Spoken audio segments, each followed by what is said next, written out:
A minor magnitude 3.8 earthquake struck near Elko County, Nevada, United States today on February 8, 2026 at 10:49 local time, or on February 8, 2026 at 18:49 Coordinated Universal Time.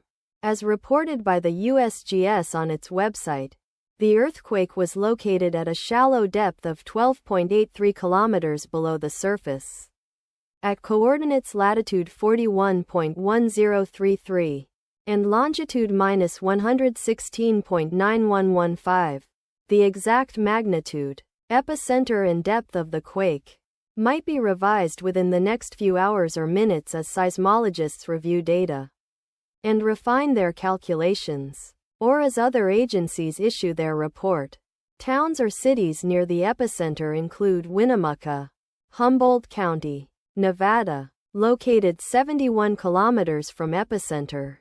The recommended course of action is to be vigilant for possible aftershocks that may occur.